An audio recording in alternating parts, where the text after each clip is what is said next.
y esta mesa se trata de la urgencia climática y para ello tenemos a Bruno Busteres y a Yayo Herrero. Así que les pedimos un aplauso, por favor.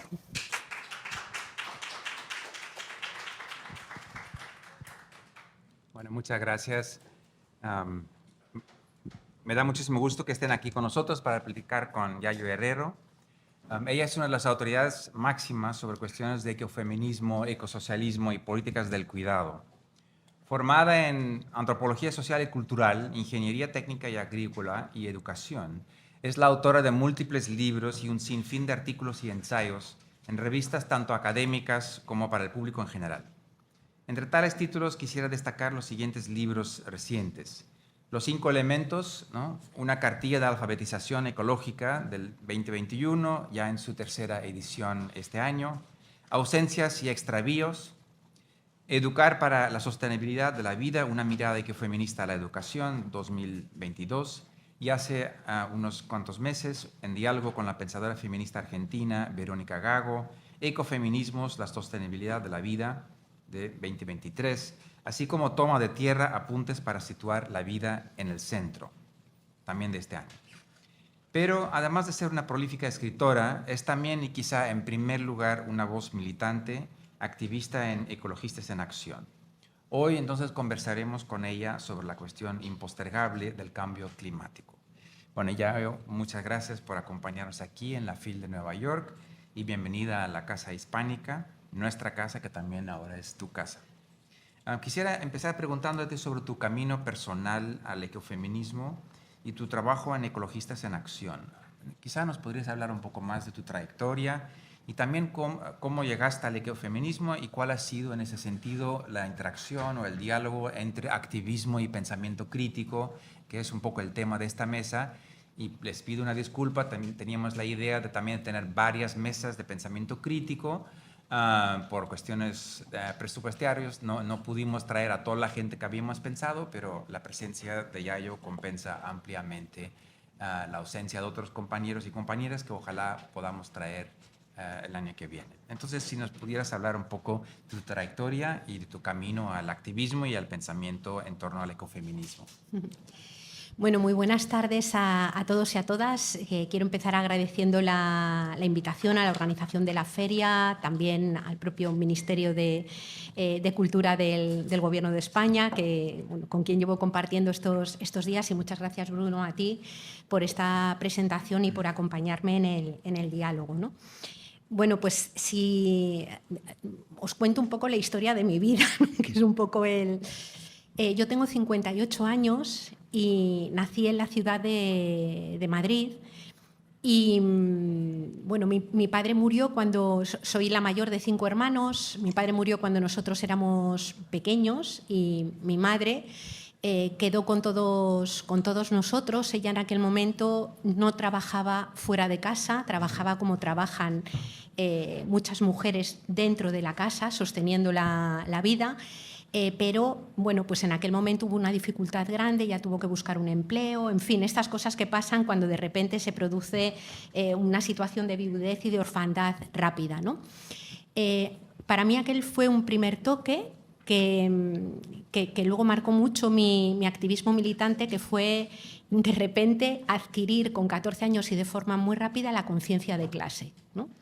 De verte de repente lo que era bueno, pues vivir en un mundo capitalista en donde el acceso a todo lo que necesitas se hace a través de la renta, sin renta.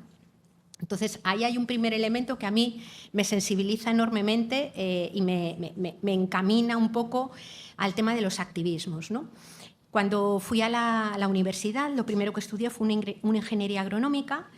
Y yo entré un poco, no sé, románticamente, me gustaban las matemáticas, me gustaban las ciencias, me parecía que la agricultura es una actividad básica y tremenda, que es la de producir los alimentos que comemos, pero en la universidad me llevaron, me acuerdo perfectamente, el segundo año a visitar una granja, primero una granja de vacas y luego otra granja de cerdos en intensivo, ¿no? Y de repente, yo aquel día cuando llegué a la granja y vi aquello, y vi el matadero y todo, pensé, pero de verdad hay que hacer esto para comer, ¿no? Me acordó un poco, luego leyendo más tarde me acordaba que el propio Murray Bookchin, anarquista, uno de los primeros precursores de la ecología social, llegó también al ecologismo social haciéndose esta pregunta, ¿no? A partir de ahí yo ya era activista desde los 14 o 15 años, había empezado a moverme en temas antirracistas en aquel momento, a raíz de una visita al colegio en el que yo estudiaba de una persona que estaba muy comprometida en la lucha contra el apartheid sudafricano.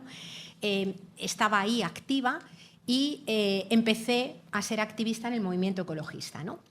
Y siendo activista en el movimiento ecologista y en Ecologistas en Acción en concreto, me di cuenta de que el maltrato de la vida animal, de que la explotación del territorio hasta esquilmarlo y agotarlo, tenían mucho que ver con el orden cultural y económico en el que se había desenvuelto la cultura occidental, ¿no?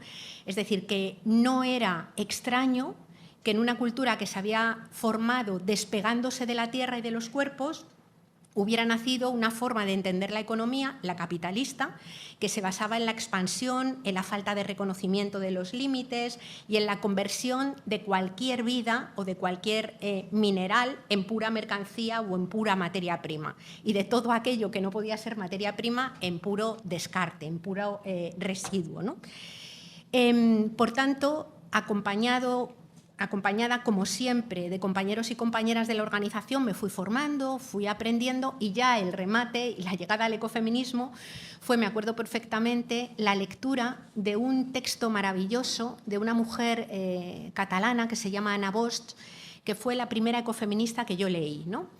Y en esta lectura, que para mí fue muy reveladora, lo que ella decía era que había una analogía, que había una relación entre la explotación del territorio, de los animales y de las plantas y la explotación de todos los cuerpos humanos y en especial los de las mujeres, ¿no?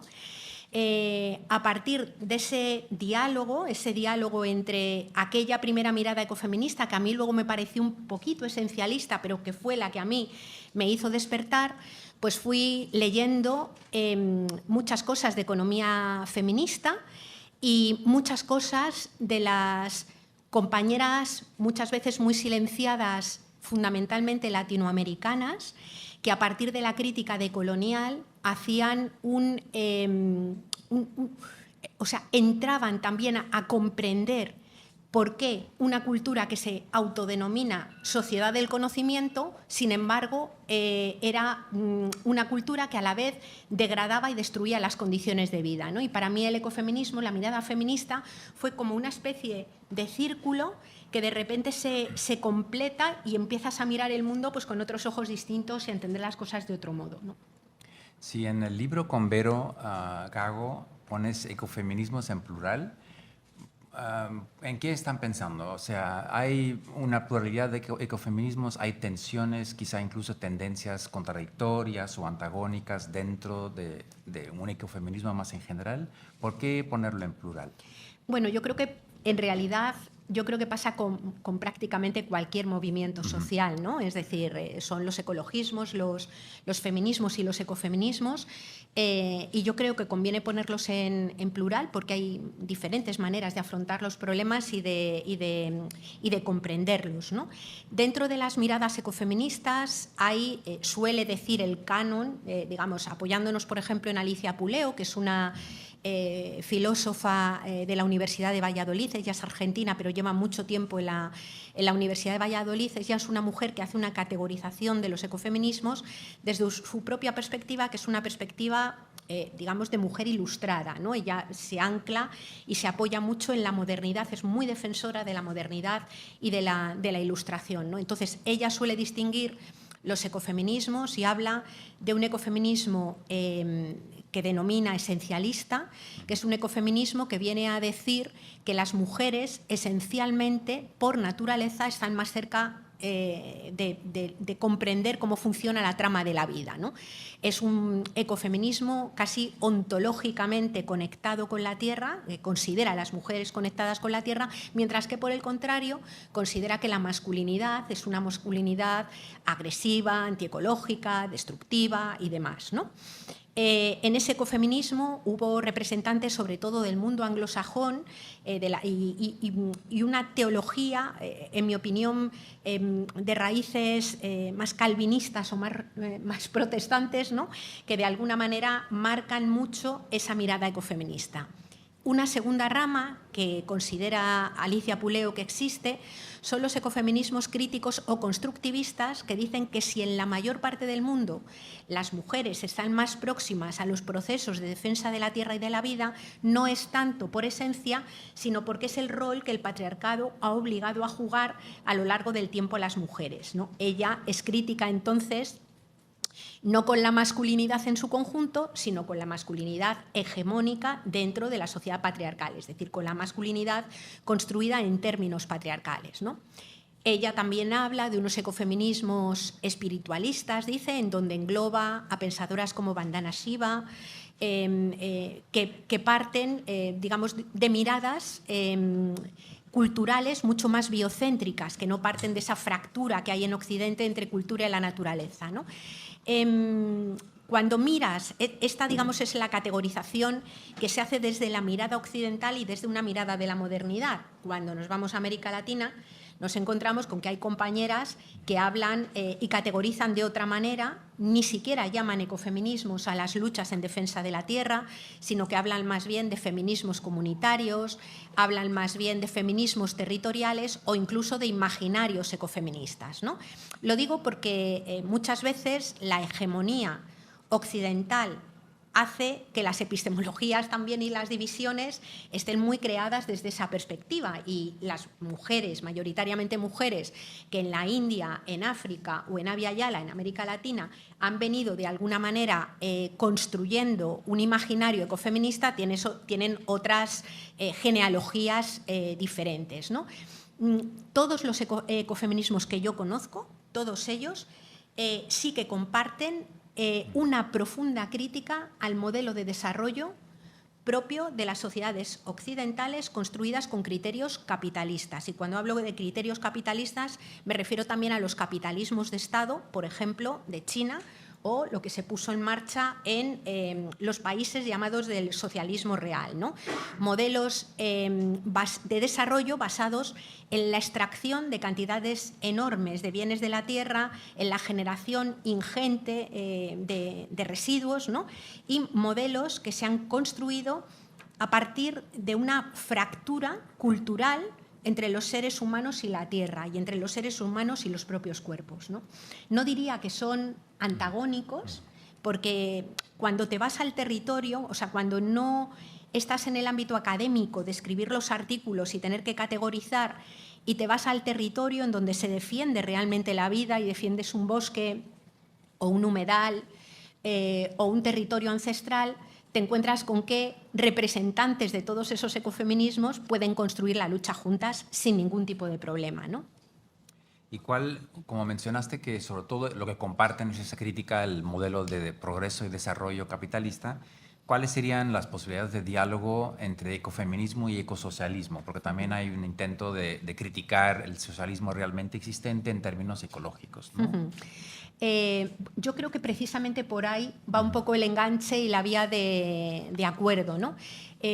Digamos que la mirada ecosocialista es una mirada que ha hecho una crítica muy profunda, compartida con los pensamientos ecofeministas, una crítica muy profunda al antropocentrismo, ¿no?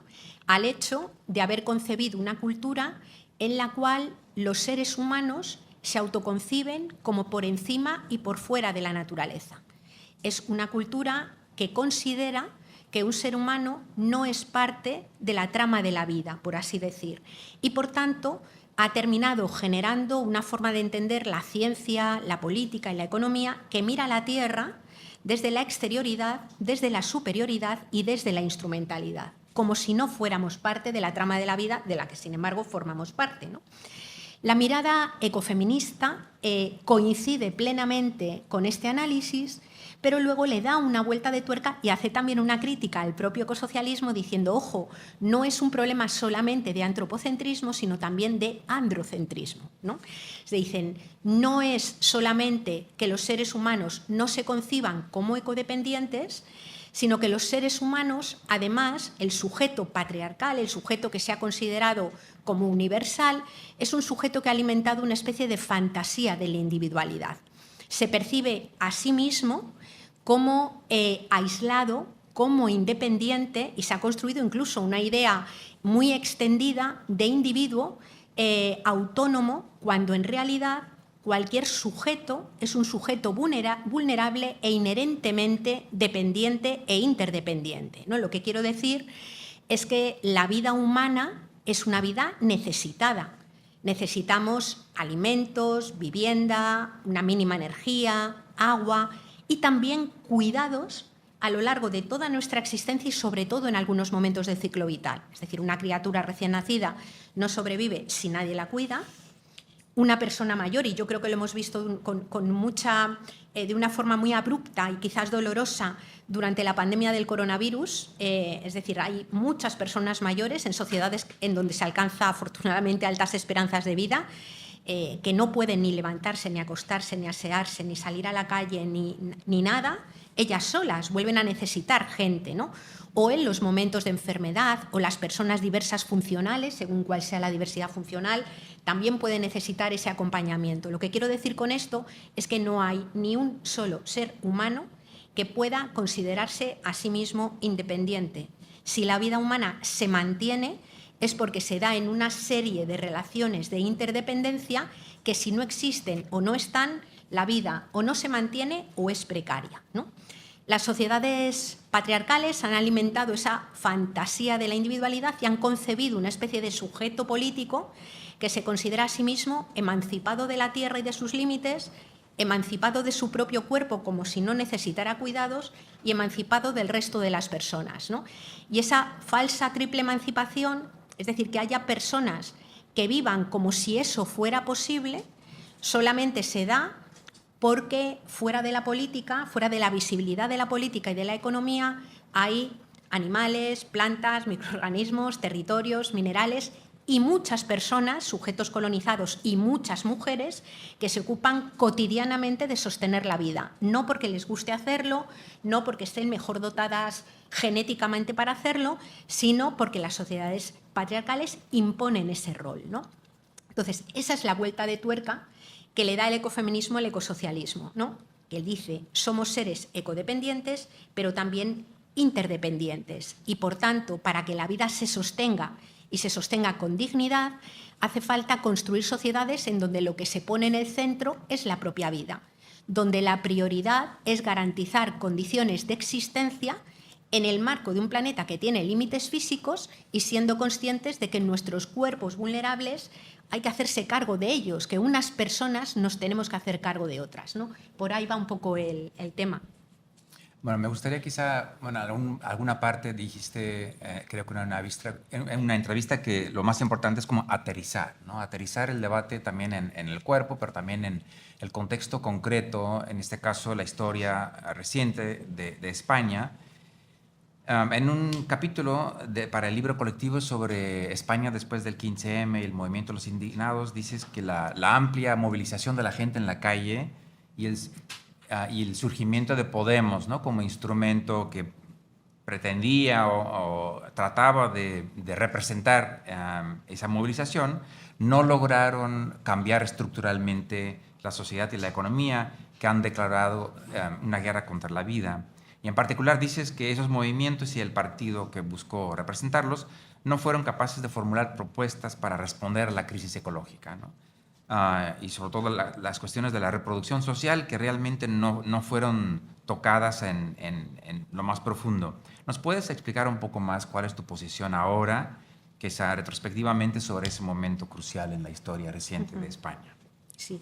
Bueno, yo participé de forma muy activa en el 15M, ¿no? Yo ya formaba parte de Ecologistas en Acción y fui de las personas que de repente se quedó completamente maravillada veníamos de un proceso en España entre 1994 y 2007. Se produjo lo que denominamos el boom inmobiliario. Fue un momento de intenso crecimiento de la actividad económica, pero digamos que el crecimiento económico pivotó y se basó fundamentalmente en la construcción masiva de edificios, de viviendas y de infraestructuras, ¿no? Para que os hagáis una idea, en el año 2004, por ejemplo, en España se construyeron más viviendas que entre Alemania, Reino Unido y Francia juntas, ¿no? Sin que hubiera habido un aumento de la población que justificara de alguna manera esto, ¿no? Paradójicamente, además, eso no significaba, contraviniendo bastante la ley de la oferta y de la demanda, no significaba que el precio de la vivienda hubiera bajado y la vivienda fuera un bien accesible a todo el mundo, sino que justamente es el momento en el que la vivienda deja de ser algo que está al alcance de las personas, ¿no? Después de todo este periodo, o sea, vino, sabemos bien, cayeron toda la cadena de hipotecas de Lehman Brothers, cae en el año 2008, viene una recesión tremenda que se comparó internacionalmente con el crack del 29, y en aquel momento ya de recesión empieza a gestarse un malestar que en el territorio del Estado español se plasmó en movimientos como Juventud sin Futuro, como con V de vivienda, eran movimientos sobre todo en defensa de la vivienda y movimientos también en donde se expresaba el malestar de un montón de personas muy jóvenes, extremadamente formadas, que habían estudiado, habían aprendido inglés, habían hecho sus másteres, pero no tenían horizonte así ninguno dentro de lo que se consideraban modelos convencionales de carreras de éxito profesional, ¿no? Yo me acuerdo que en aquel momento en Ecologistas en Acción, que es una organización del ecologismo político que ocupa un lugar bastante central, digamos, en el entramado de movimientos sociales, desde luego madrileños, y también, diría yo, a nivel del Estado, decíamos, cualquier día pasará aquí algo y saltará, y esperábamos una revuelta más bien de corte fascista o de corte ultraderechista, ¿no? Y sin embargo lo que sucedió fue que un montón de gente súper joven ocupó las calles y lo que reclamaba era básicamente democracia, ¿no? Era un movimiento que era heredero de las primaveras árabes, que luego tuvo, bueno, pues lo que ya sabemos que tuvo, ¿no? Podemos surge después del 15M, claro, fue un momento de tremenda movilización y, sin embargo, volvió a ganar las elecciones el partido de derechas. La corrupción en aquel momento era una cosa tremenda, ¿no? Saltaban escándalos de corrupción un día detrás de otro. Y mucha gente empezó a pensar que la vía del movimiento social era una vía muy lenta para el cambio. Y, por tanto, en ese momento surge Podemos, que yo creo que con muchísima inteligencia supo canalizar muy bien aquel malestar e irrumpir en el escenario político. Yo me acuerdo que Pablo Iglesias, Íñigo Errejón decían, hemos pegado una sacudida en el tablero, cambiar el tablero político y desplazarlo, digamos, hacia otro lugar, ¿no? Como bien sabemos, bueno, se sucedieron las elecciones. En 2015 muchos ayuntamientos, en las elecciones municipales de 2015, muchos partidos políticos nuevos, incluso agrupaciones provenientes de los movimientos sociales, alcanzaron las alcaldías más importantes de la ciudad: Madrid, Barcelona, Cádiz, Coruña, ¿no? Y fue un momento de tremenda ilusión, o sea, fue un momento tremendamente ilusionante donde el movimiento, además, es decir, Podemos había surgido con mucha inteligencia, pero Podemos además se vio muy empujado y muy forzado, digamos, por la movilización que había de movimientos sociales que venían de tiempo, ¿no? Yo, desde luego, creo que sin lugar a dudas la irrupción de Podemos fue magnífica, fue una cosa excelente. Creo que el gobierno que hemos tenido de coalición estos 4 años ha sido una muy buena cosa, es decir, desde el principio se decía que iba a caer y el gobierno no cayó, se mantuvo, ¿no? Y creo que, o yo desde mi punto de vista, me parece que es indiscutible que, por ejemplo, la forma de haber afrontado la pandemia que hemos tenido no hubiera sido ni parecida si quien hubiera gobernado hubiera sido los partidos de la derecha, ¿no? Hemos visto cómo, por ejemplo, se prohibieron los despidos y se articuló todo un sistema de política pública para que con dinero del Estado se mantuvieran las empresas de forma que las personas fueran a casa y luego se reincorporaran a sus puestos de trabajo y no se perdieran. Se prohibió desahuciar a las personas de las casas si no podían pagar el alquiler. Se prohibió cortarle la luz a la gente que no la podía pagar, ¿no? Es decir, bueno, hubo cosas maravillosas como que de repente se aprobaron prestaciones de desempleo y de protección pública para las empleadas domésticas, mayoritariamente migrantes, que hasta entonces no lo tenían, ¿no? Pero a la vez hay que reconocer que es doloroso que hubiera que esperar a un momento trágico en el que la gente estaba encerrada en casa para que se aprobaran cosas y se vieran que eran posibles cosas que el movimiento social llevaba reclamando desde hacía muchísimos años, ¿no? Era doloroso, o a mí al menos me lo pareció, que hubiera que esperar a tener toda la gente encerrada en casa, que tuviéramos a tantos viejitos abandonados y muriéndose dentro de las residencias, que fue una cosa horrorosa, por ejemplo, en lugares como la Comunidad de Madrid, para que de repente se aprobaran políticas públicas que ponían la vida en el centro, que ponían a la gente en el centro, ¿no? No quiero decir con esto, ni mucho menos, que todo fuera perfecto, porque no lo fue, pero yo no puedo dejar de reconocer que no daba lo mismo o desde mi punto de vista y mis valores y mis convicciones políticas, no daba igual quién gobernara. Ahora bien, ¿dónde viene un poco la parte de crítica, ¿no? El Estado español, como todo el mundo, es un Estado brutalmente afectado por la dinámica de calentamiento global, de caos climático. Es un fenómeno que afecta a todas partes, pero en concreto la península ibérica es el territorio que se calienta al doble de velocidad dentro del entorno europeo. Las proyecciones del IPCC señalan un proceso acelerado de sahelización del sur y el este de la península, es decir, un proceso de falta de agua y de olas de calor absolutamente tremendo, y un proceso de mediterranización del norte y de la franja cantábrica, ¿no? Es decir, tenemos ya un importante problema de agua dentro del Estado español, que no va a mejorar porque las proyecciones que hace el IPCC y que dice la comunidad científica señalan que es un camino que se ha abierto y que va a continuar, ¿no? En paralelo, el Estado español, como le pasa también a la mayor parte de los países que se autodenominan desarrollados, ¿no?, es un país con una brutal dependencia de energía y de minerales del exterior. O sea, la energía, el Estado español depende en más de un 90% de energía que procede de otros países y también en un 85% de minerales que proceden de otros países. No es el caso solo del Estado español. No hay ni uno solo de los países que consideramos desarrollados que vivan con los recursos que hay en sus propios territorios. ¿De dónde vienen? Bueno, pues si nombramos los países nos van a sonar un montón.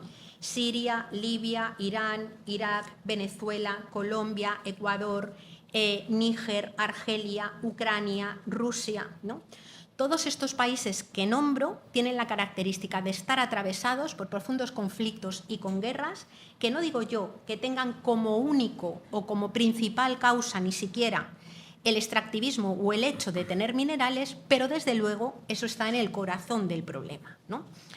De tal modo que si, por ejemplo, la Europa rica, que en este momento tiene una política migratoria, desde mi punto de vista, criminal, además de tener una valla que no permite entrar a personas migrantes, no permitiera que los minerales, energía, alimentos, pesca, que salen de los países de esas personas migrantes, llegaran allí, la Europa rica no se sostiene ni 2 meses. Ni los Estados Unidos, ni Japón, ni...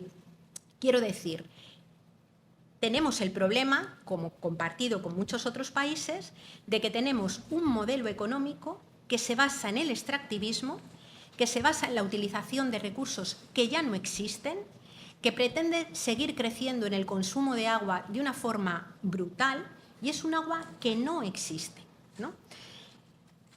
¿Qué repercusión tiene esto? Bueno, pues la repercusión que tiene es que las dinámicas expansivas del capitalismo global ya no funcionan como funcionaban hace años y nos encontramos con procesos críticos de falta de crecimiento económico en unos modelos económicos que basan el empleo, el acceso a la renta y todo sobre el crecimiento económico, en términos económicos, ¿no? Claro, esta es la cosa que tú hablas con los partidos políticos de corte progresista y iba a decir, estoy equivocada, iba a decir, no les entra en la cabeza. Sí les entra en la cabeza, pero no tienen ni idea de cómo meterle mano, ni idea, ¿no? Y como la lógica es a ver cómo gano las siguientes elecciones, el problema es que el relato acaba siendo lo que Nancy Fraser denominaba un neoliberalismo progresista. Tenemos un discurso un poquito verde, pero no en lo estructural, un poquito rosita, pero no llega a ser, digamos, una política social fuerte, y un poquito violeta, pero no del todo, porque a la cuestión estructural, que es la del sobrepasamiento de los límites físicos del planeta y la del previsible colapso ecológico, si no se hace nada, no se le mete mano, ¿no? Entonces, el asunto es que, desde mi punto de vista, al no nombrarlo, al no explicarlo, al no poder hacer política con ello, se termina entrando en un debate que, en mi opinión, le tiende una alfombra roja a los partidos y a los colectivos de ultraderecha, ¿no? Que, digamos, conectan con unos imaginarios sociales que no son conscientes de los límites, que no son conscientes de la gravedad de los problemas ecológicos, que no se sienten ecodependientes, ¿no? Y creo, sinceramente, que solamente, digamos, abordando, y no digo que lo tengan que abordar quienes están en el marco del gobierno, aunque también pueden hacer su parte, ¿no? Pero de no transformar, digamos, ese suelo social que recupere una cierta identidad terrícola, en el sentido de ser conscientes de que es que no flotamos por encima de la tierra y sus recursos, sino que dependemos de ellos, ahí es difícil que se pueda abordar una transformación política como la que necesitamos, ¿no? Sí, en ese sentido casi siempre hablas de la necesidad de como un cambio cultural, ¿no? O, sino civilizatorio, para justamente cambiar el modelo de crecimiento ilimitado, sin reconocimiento de los límites. Y en el título maravilloso de otro libro tuyo, dices que tenemos que cambiar las gafas para cambiar el mundo, ¿no? ¿Qué quieres decir con ese tipo de cambio de perspectiva civilizatorio para responder a la crisis climática? Bueno, yo creo que a mí me gusta mucho cómo lo plantea Bruno Latour en sus obras. Ahí tiene una obra póstuma maravillosa, que es un diálogo que él mantiene con otro filósofo. La obra se llama Habitar la Tierra. Y Bruno Latour viene a plantear que estamos ya habitando un mundo extraño. Es decir, la Tierra que hemos habitado en los últimos miles de años es una Tierra que ya no funciona como funcionaba, ¿no? Dinámica de cambio climático y demás. Y que hemos de aprender a vivir en ella, ¿no? Y vuelvo a lo que señalaba de que la cultura occidental, me voy a referir fundamentalmente a la cultura de la que yo procedo, ¿no? Es una cultura que... os voy a poner un ejemplo para a ver si lo trato de explicar bien, ¿no? Hay un libro maravilloso de una autora que se llama Robin Wilkie Merer. Es una mujer del pueblo Potawatomi, una mujer del indígena, una mujer de los pueblos originarios, que es botánica además, ¿no? Y conoce la botánica ancestral de su pueblo y la botánica positivista, ¿no? Y ella cuenta cómo el pueblo Potawatomi, cuál es el mito que tiene para hablar del inicio del mundo, ¿no? Y dice, Celeste, que era una mujer sagrada, dice, bajó girando como una semilla de arce, ¿sabéis cómo es la semillita del arce? Bajó girando como una semilla de arce hacia la tierra, ¿no? Y Celeste, la mujer sagrada, llega a una tierra, ella viene embarazada, pare al llegar a la tierra y nace una criatura muerta, ¿no? Entonces ella abre un hoyo en la tierra, deposita el cuerpo de su criatura muerta, destrenza su pelo, en donde lleva guardados y custodiadas un montón de semillas, las coloca alrededor del cuerpo de su hija, tapa el hoyo y con las lágrimas de sus ojos riega la siembra, ¿no? De ahí nace una enorme abundancia de plantas, de animales, de insectos, de todo, y los seres humanos. Y el encargo de Celeste a los seres humanos es que vivan en la tierra, disfruten y sean felices con esa abundancia y que se cuiden unos a otros, ¿no? Ahora lo vamos a contrastar con el mito fundacional propio de la sociedad judeocristiana, ¿no? Sabemos bien que Dios crea a Adán y a Eva, previamente había creado el mundo y les da el encargo de vivir en el Edén, y la única condición que les pone es que no coman del árbol del conocimiento.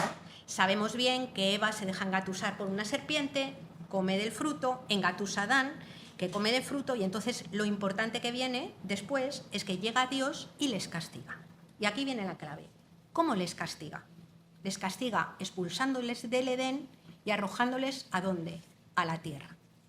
Es decir, los seres humanos llegan a la tierra como fruto de un castigo, como fruto de un exilio. Y el sentido de la vida que les da Dios es pasar esa vida de la forma más virtuosa posible para tener como finalidad escapar de la propia tierra para volver al Edén, ¿no?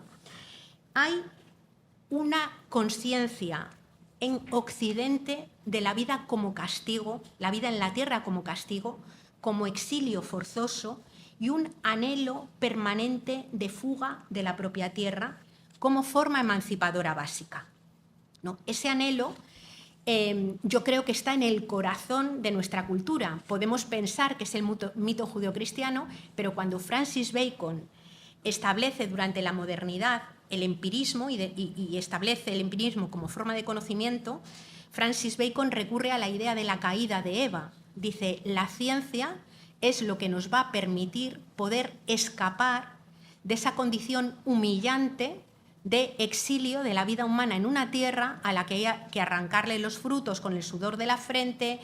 Y por eso Francis Bacon, que además se inspiró para todo el empirismo en asistir a los interrogatorios de las brujas de la Inquisición, ¿no? Por eso su obra que muestra lo que es la ciencia está plagada de palabras como torturar, penetrar, someter, interrogar, arrancar, y define el conocimiento como poder. Dice, la ciencia es poder, y la ciencia es lo que nos puede permitir arrancar a la tierra todos sus secretos para conseguir torturarla y estremecerla hasta sus fundamentos, ¿no? Este lenguaje, que es de extrema violencia, yo creo que, obviamente, ahora no, en ninguna facultad de físicas o ninguna ingeniería te hablarían en estos términos, pero hay un permanente anhelo de la escapada de los límites, ¿no? El sumum, el más delirante y divertido, desde mi punto de vista, es el de Elon Musk, ¿no? Cuando dice, demos la Tierra por perdida, que total ya está agotada, y escapemos al espacio, ¿no? En un discurso, es súper divertido su manifiesto, lo tenéis que leer, ¿no? Cuando él dice, dentro de 100 años... 1 millón de seres humanos podrán vivir en Marte, y describe la vida en Marte. Dice, viviremos en cuevas, porque no se puede vivir a la intemperie en Marte, todo el mundo tendrá que sembrar sus propios alimentos y todo el mundo tendrá que reciclar sus propios excrementos para poder cultivar. Es decir, Elon Musk dice, dentro de 100 años, 1 millón de personas podrán vivir como permacultores o agricultores orgánicos en Marte, en lugar de decir, hagámoslo aquí ahora, ¿no? Es decir, pero es ese anhelo de fuga permanente, ¿no? que hace, por ejemplo, también que otro multimillonario como Jeff Bezos llore de emoción en las cámaras de televisión y le dé las gracias a todos los trabajadores y trabajadoras de Amazon, porque gracias a ellos ha podido estar 15 minutos en el espacio. En mi opinión, eso es una especie de lluvia dorada, o sea, a mí, pero son los héroes locales, ¿no? Son los héroes. Entonces, ese es el cambio cultural que desde mi punto de vista es clave, ¿no? ¿De qué dependemos? ¿Qué es lo que hace que la vida humana se mantenga? ¿Qué es lo que no podemos dejar de tener para estar vivos y vivas? Alimentos, fotosíntesis, agua, refugio, vivienda, y todas esas cosas nadie las produce la propia Tierra fruto de su dinámica. No hay vida humana posible sin naturaleza, no hay tecnología ninguna sin naturaleza, no hay economía posible sin naturaleza. Pero, sin embargo, esa especie de ficción de poder vivir separados de ella ha hecho que tengamos también un sistema económico, el capitalista, que antropológicamente sacraliza el dinero. y hace pensar a la mayoría de la gente, nos hace pensar que más que necesitar agua, alimentos o vivienda, lo que necesitamos es dinero.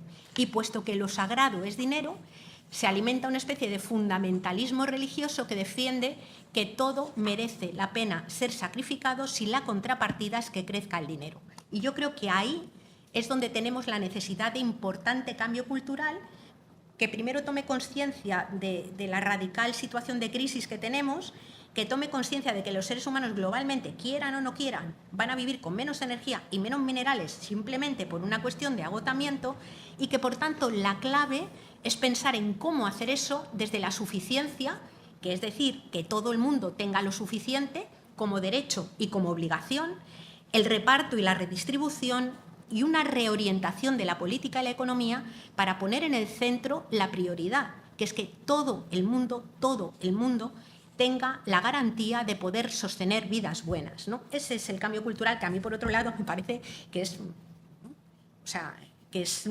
hermoso y que es positivo, ¿no? No es un cambio cultural que nos aboque a una situación negra y oscura, ¿no?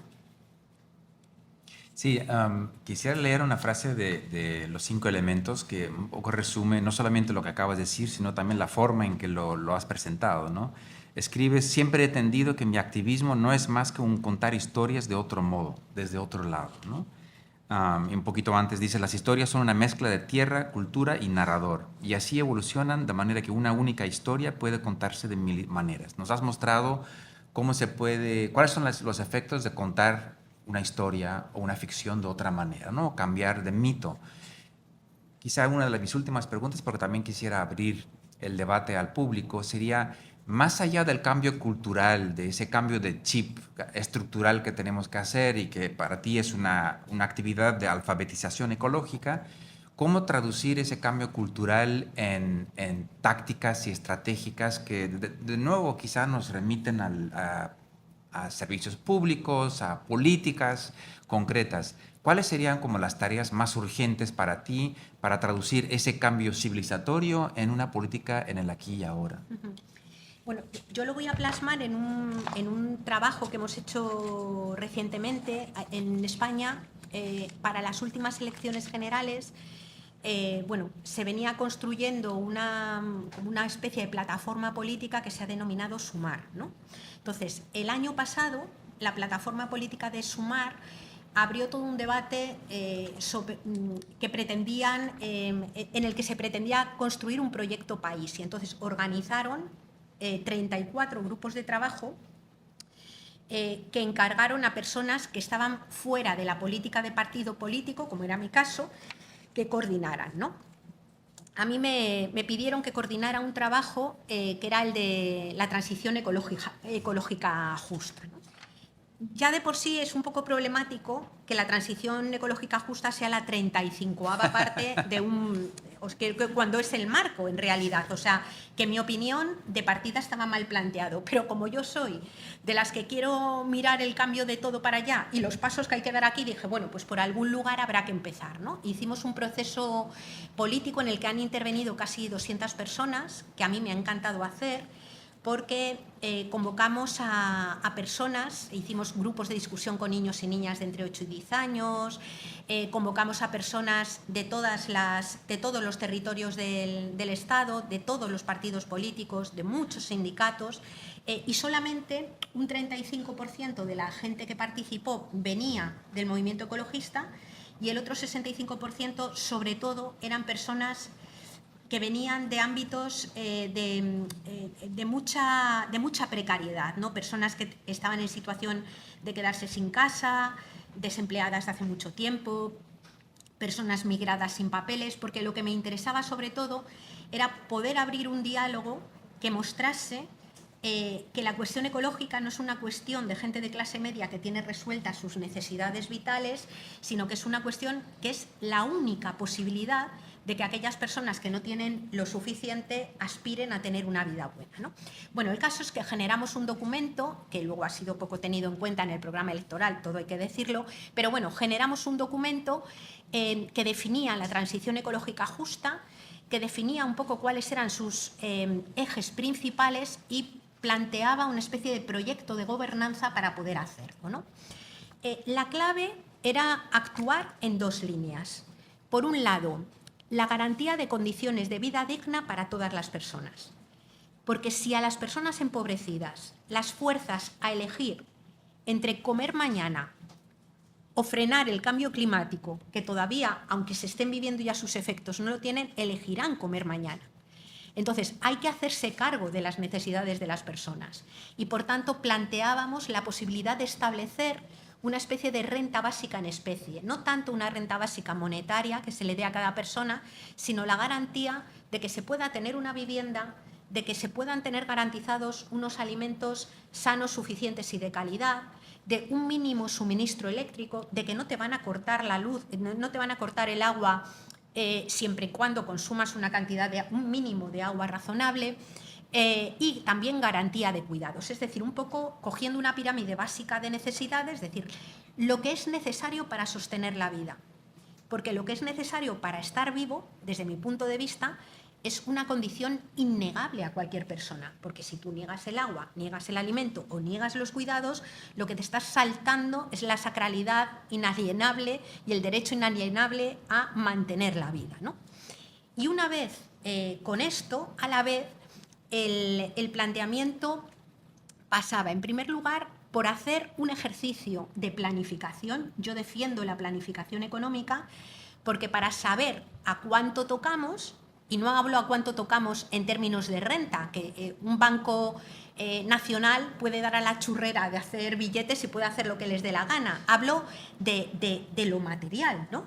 Es decir, es necesario saber cuánta energía podemos utilizar, cuánta agua podemos utilizar, y eso tiene que ver con pensar en las necesidades no solamente de los seres que viven dentro del Estado español, sino de toda la gente que hay alrededor. Lo que no puede ser es que una transición energética ecológica en España o en Europa se haga a costa de convertir en una zona de sacrificio la mitad de Chile, la mitad de Argentina y la mitad de Colombia en una dinámica extractivista a través de las cuales incluso las personas defensoras de la tierra son en el extremo asesinadas, ¿no? Entonces, esa parte de planificación es clave. La planificación yo creo que implica mirar y analizar sectores, ¿no? Aquí trabajamos bastante con los sindicatos y creo que hay un trabajo muy importante que hacer con los sindicatos porque, en mi opinión, y esto es bastante polémico y fue bastante discutido, no es lo mismo defender sectores que defender personas. En una transición ecológica justa, ¿qué es lo que se ha de proteger? Vidas. Pero proteger vidas no es lo mismo que proteger sectores. Podría haber políticas públicas de protección de vida que no significa que tengas que proteger un determinado sector económico. Hay sectores económicos que tienen que disminuir progresivamente su actividad hasta en algunos casos desaparecer.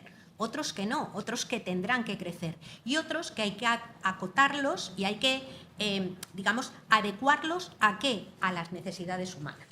A las necesidades humanas básicas que hay que colocarlas en función de lo que hay, ¿no?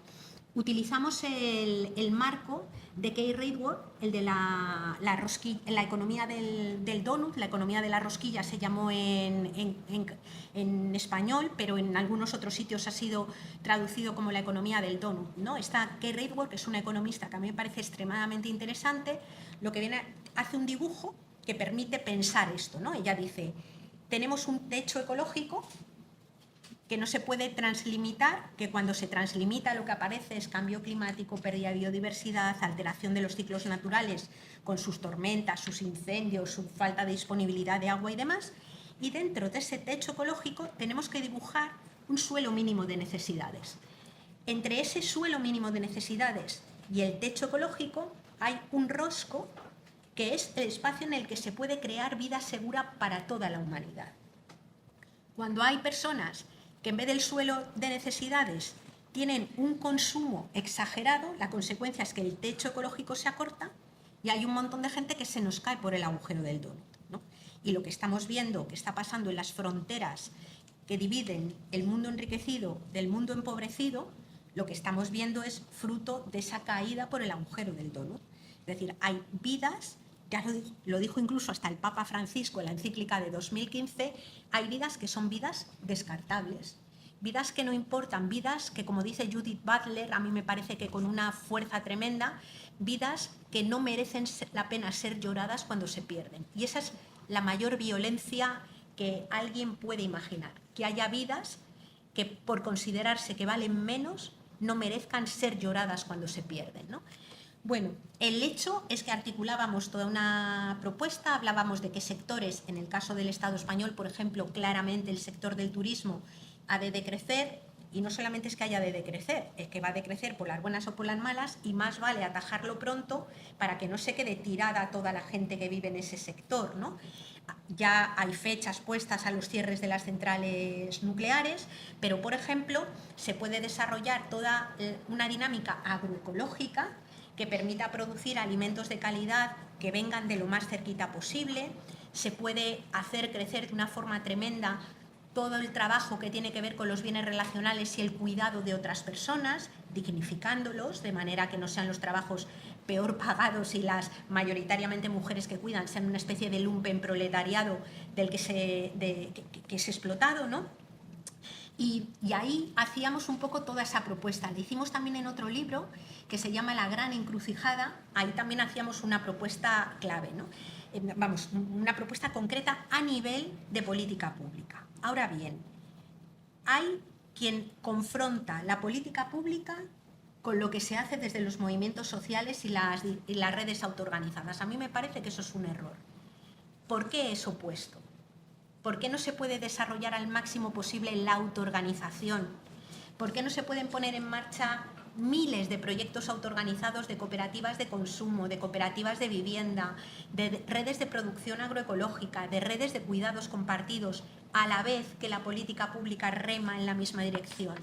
¿Por qué la política pública va a tener que hablar solo de alianzas público-privadas que en el entorno del Estado español siempre nos llevan a pensar a las alianzas con empresas y no pensar en alianzas público-comunitarias o público-sociales? Porque hay una enorme riqueza social en el movimiento social que ha sido capaz de poner muchas cosas en marcha y que ha dado frutos muy importantes. Yo pienso, por ejemplo, en Cataluña o en Barcelona, donde las políticas públicas del gobierno de los comunes ha sido una política pública que se ha aliado mucho con la gente de los barrios. Es decir, hay mucho camino por recorrer y no es o lo público o lo que hacemos en los movimientos sociales, sino que hay que ver cómo se tejen esos caminos, cómo se apoya a aquellas personas que están en las instituciones y que cuando hacen lo que consideramos que hay que hacer se ven solas y atacadas, y hay que apoyarlas y sostenerlas, al igual que no hay que frenar o hay que tratar de que estas dinámicas, por ejemplo, que están pasando de acusar de terrorismo a los jóvenes,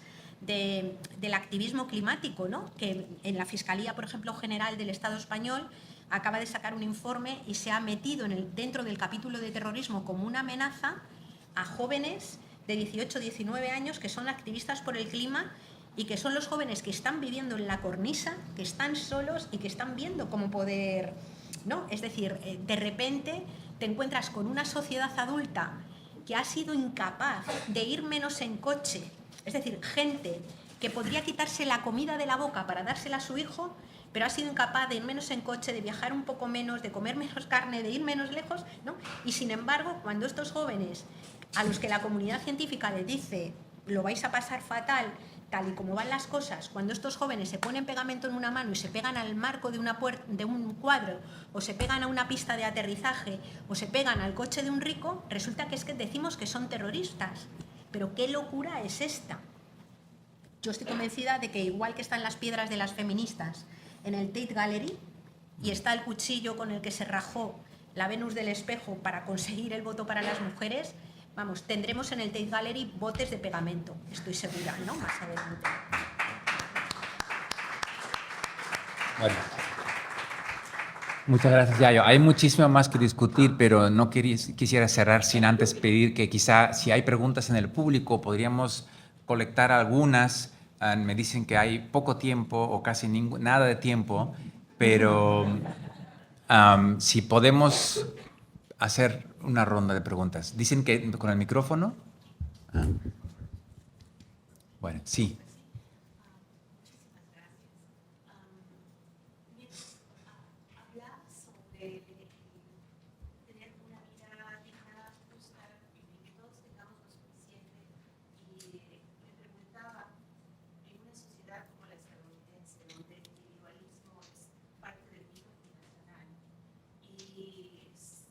no progresa de acuerdo con el esfuerzo que supuestamente hecho.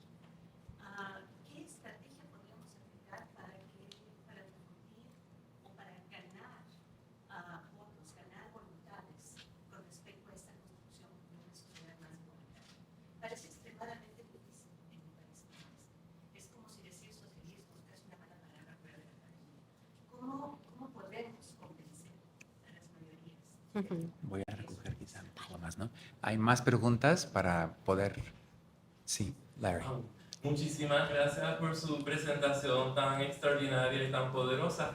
El tema de lo transgénero ha causado unos conflictos enormes en el feminismo español. No sé si usted nos podría hablar un poco sobre la intersección del movimiento de los derechos transgéneros y el ecofeminismo. Ahí, sí. Si quieres pararte, si quizás, sí. Buenas tardes. Agradecida por su exponencia. Usted estuvo hablando básicamente relacionado a lo que ella dijo sobre las condiciones de vida digna, las personas, renta básica, renta básica en especie, vivienda, alimentos, garantía de cuidado. Yo soy venezolana, tengo 8 años viviendo acá. Todas estas cosas que usted dijo acá, las ofreció Chávez, las ofreció Maduro. Y eso no está pasando. La gente digna, como usted dice, que necesita casa, necesita hogar, son la gente que está dependiendo de una bolsa de comida para poder sobrevivir. Son gente que espera 10 horas a que le llegue la luz. Son gente que espera un mes para que le llegue el agua. Mi pregunta es, ¿cómo usted cree que esta gente, que lamentablemente no tiene conciencia ecológica porque nunca se la educaron en la escuela, cómo esa gente podría en este momento estar pensando en conciencia ecológica cuando tiene un mes sin luz? Cuando tiene que pagar la gasolina a un precio que se paga en Estados Unidos. Esa es mi pregunta. Gracias. Inclusive cuando tienen que alimentar a sus hijos, así tengan que quemar o hacer fuego para cocinar en el patio.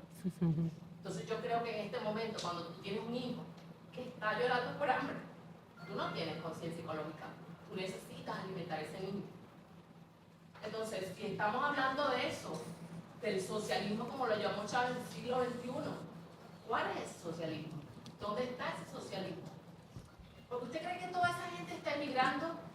No, tenemos riqueza en mi país.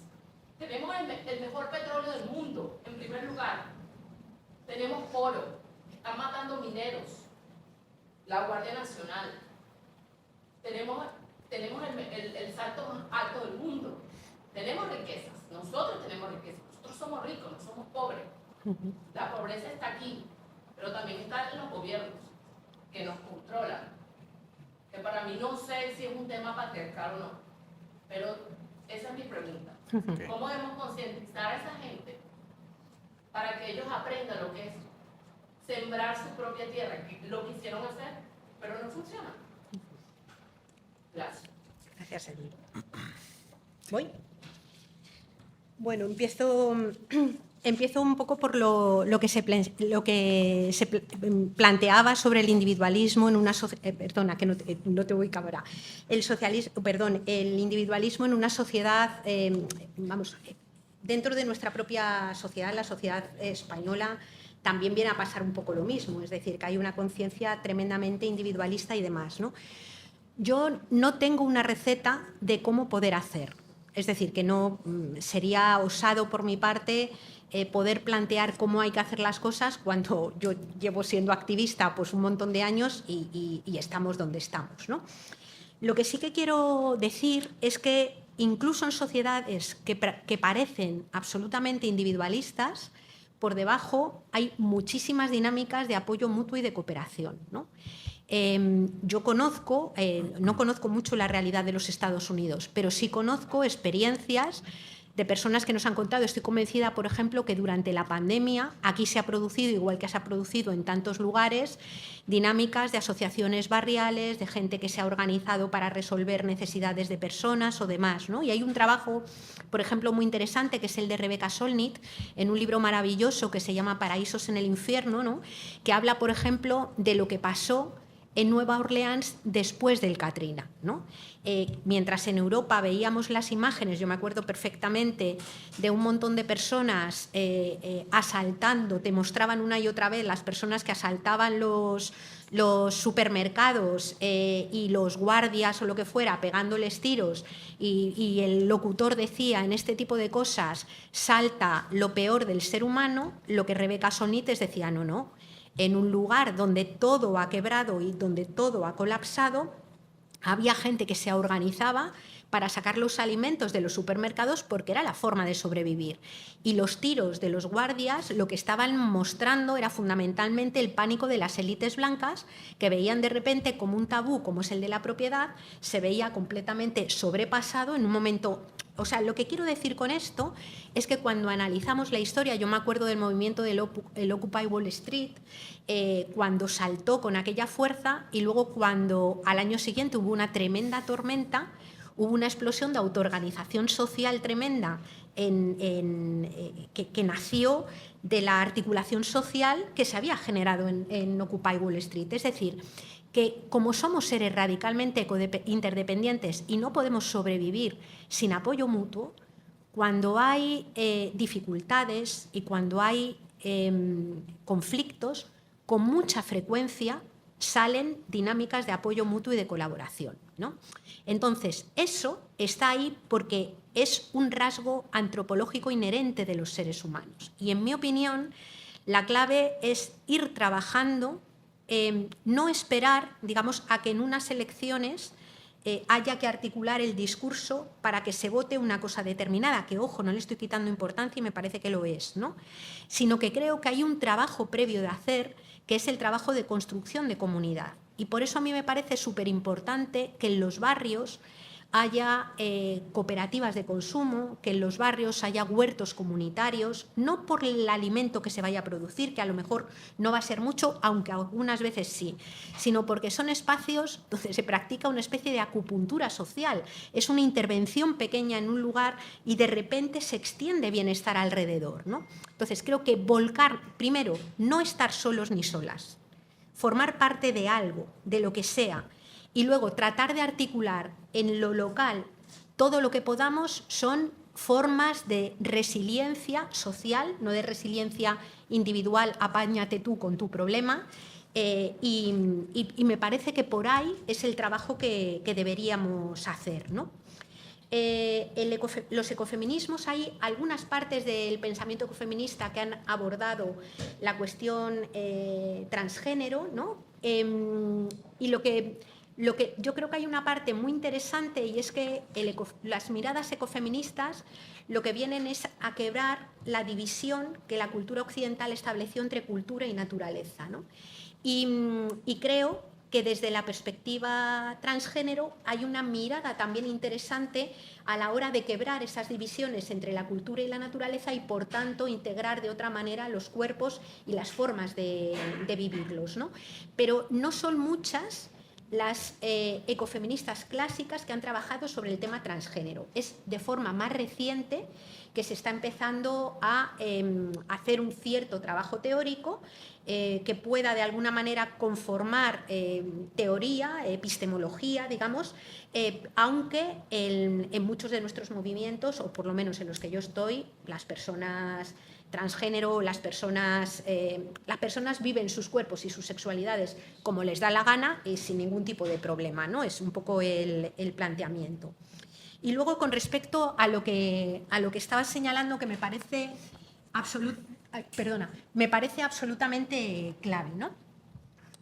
A ver, yo dije que en el trabajo que acabábamos de hacer, el planteamiento primero era garantizar condiciones básicas de existencia para todas las personas, porque sin esa garantía creada es imposible, y además sería, en mi opinión, inmoral, exigirle a nadie conciencia de reciclaje o conciencia ecológica cuando no puedes comer o tienes miedo a perder la casa o tienes miedo a que tus hijos no coman, ¿no?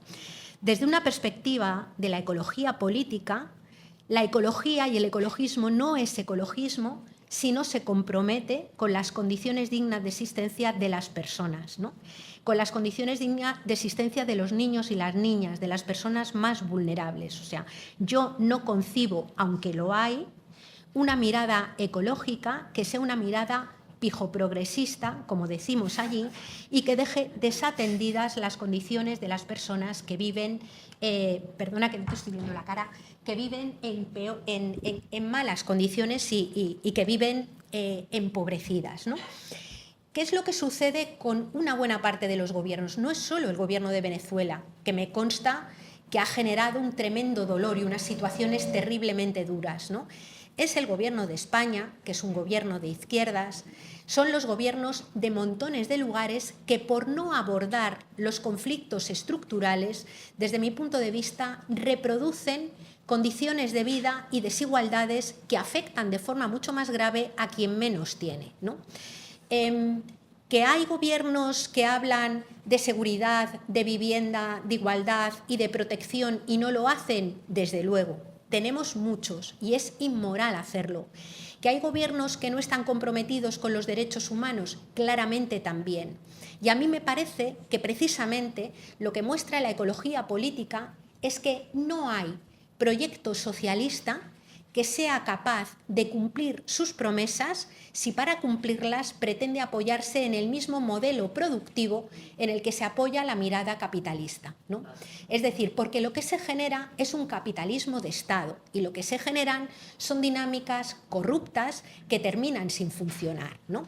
Yo se me quebraba un poco también y me estaba dando la cosa cuando veía que estabas al borde de la lágrima, porque yo conozco a personas que les pasa lo mismo. O sea, conozco personas que van a lugares donde se distribuyen alimentos y en las sillas, en el grupo de sillas que ponen alrededor, hay un montón de carteles que ponen no legumbre, no legumbre, no legumbre, no porque no les guste la legumbre, sino porque si se llevan legumbre van a tener que utilizar más energía para cocinar y básicamente no van a poder preparar esa comida. Eso es atroz, ¿no? O, por ejemplo, en el Estado español ha habido algunos casos en donde de repente una persona mayor ha muerto calcinada en su casa y quemada porque no tenía luz y ha tenido que poner velas y se ha despistado por la noche, ¿no? Claro, lo que sucede es que te encuentras con el tema de que cuando se termina diciendo que las personas que pensamos en el ecologismo somos personas que vamos a hacer que queremos que la gente vuelva a las cavernas o que queremos que la gente viva con velas o que no nos preocupe. Claro, dices al final, bueno, si aquí solamente está obligando a vivir con velas las compañías eléctricas cuando le cortan la luz a la gente, que le cortan la luz a la gente en España y a su vez en un territorio como pueda ser Ecuador o como pueda ser México, explotan el territorio, lo esquilman, lo destruyen y expulsan a la gente de los lugares en los que viven. O sea, no hay ecologismo posible si no se defiende la vida de las personas. Entonces, ¿qué le decimos a una persona que no puede dar de comer a su hijo con respecto a lo ecológico? Decirle, mira, vamos a apoyarte para que garantices tus condiciones de existencia, queremos estar a tu lado y tú no te preocupes por esto, porque el tener privilegios y estar en otro lugar es también una responsabilidad. Tenemos la responsabilidad de ocuparnos de ti. Y un gobierno que no hace eso no es un gobierno, digamos, que ponga la mirada socialista, yo diría ya ni siquiera la perspectiva de los derechos humanos en el centro, ¿no? Eso está pasando, tú lo relatabas en tu país y yo lo conozco de un montón de lugares y lo conozco en el mío propio, ¿no? Por tanto, vamos, comprendo perfectamente tu indignación, comprendo perfectamente tu emoción y te mando un abrazo muy fuerte desde aquí, ¿vale?